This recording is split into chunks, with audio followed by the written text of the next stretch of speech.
আজিৰ এই পবিত্ৰ সদনৰ মঞ্চৰ পৰাই সেইসমূহ সমাজলৈ ধন্যবাদ আৰু কৃতজ্ঞতা জ্ঞাপন কৰিম যিসকল সমাজে অত্যন্ত স্ব ইচ্ছাৰে সৈতে এইবাৰ তেওঁলোকে সিদ্ধান্ত লৈছে যে আমি গৰুক কুৰবানী হিচাপে আগ নবঢ়াওঁ আমাৰ সকলোৱে যাতে বুজি পায়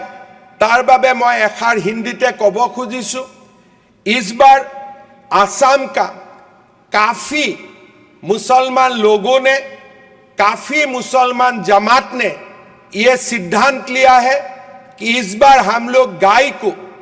कुर्बानी में नहीं व्यवहार करूंगा हिंदू लोगों का सम्मान को सम्मान करते हुए हम गौ माता को कुर्बानी का रूप में इस्तेमाल इस बार नहीं करूंगा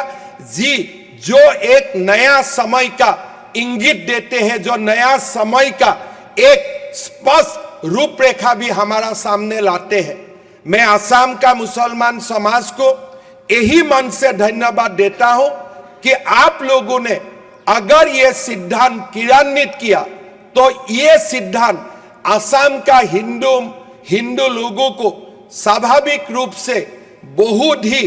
प्रभावित करेगा और असम में हम एक साथ रहने का जो एक हमारा हमेशा हिस्सा है इस हिस्सा को डेफिनेटली और आगे लेके जाएगा मैं आशा करता हूं कि 29 तारीख जब ईद होगा बकरीद होगा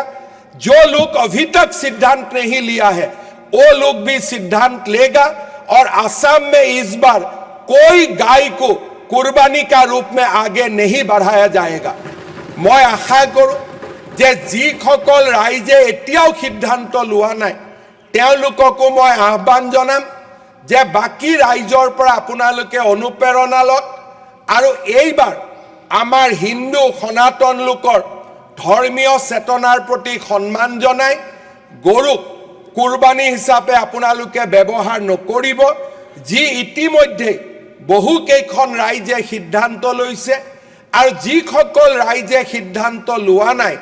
তেওঁলোককো মই পবিত্ৰ সদনৰ মজিয়াৰ পৰা আহ্বান জনাম কাৰণ ইছলামত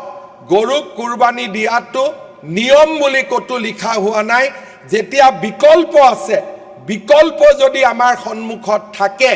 তেতিয়ালে নিশ্চিতভাৱে হিন্দু মানুহৰ চেতনাক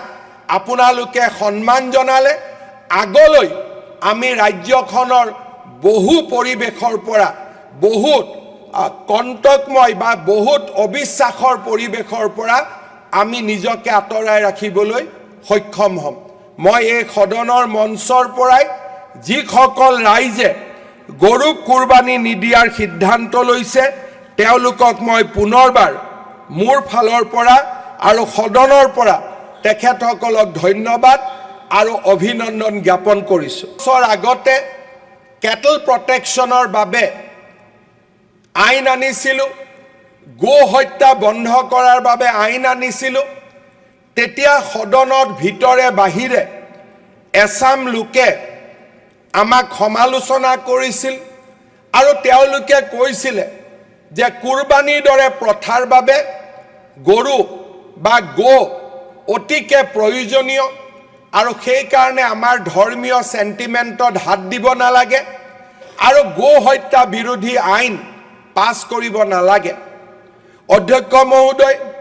তেতিয়াও মই বিশ্বাস কৰিছিলোঁ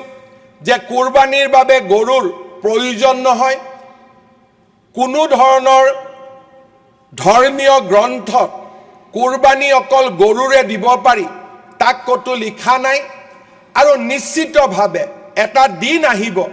যিটো দিনত অসমৰ ধৰ্মীয় সংখ্যালঘু লোকেও হিন্দু মানুহৰ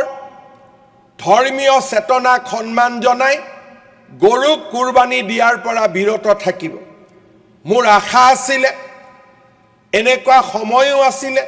যে ধুবুৰীৰ দৰে চহৰত কুৰবানী দিয়াৰ পিছত হোৱা ঘটনাই হিংসাত্মক ঘটনাৰ ৰূপ লৈছিল কিন্তু অধ্যক্ষ মহোদয় মই আজি সদনত অত্যন্ত গৌৰৱেৰে সৈতে ক'ব বিচাৰো যে সময় আৰু সমাজৰ পৰিৱৰ্তনৰ লগে লগে হিন্দু ধৰ্মৰ ধৰ্মীয় চেতনাক সন্মান জনাই এইবাৰ অসমৰ প্ৰায়বোৰ মুছলমান সম্প্ৰদায়ৰ ৰাইজে গৰুক কুৰবানী হিচাপে আগ নবঢ়াবলৈ সিদ্ধান্ত গ্ৰহণ কৰিছে, যি নিশ্চিতভাৱে আমাৰ ৰাজ্যৰ সমন্বয়ৰ বাবে এটা অত্যন্ত শুভ ইংগিত।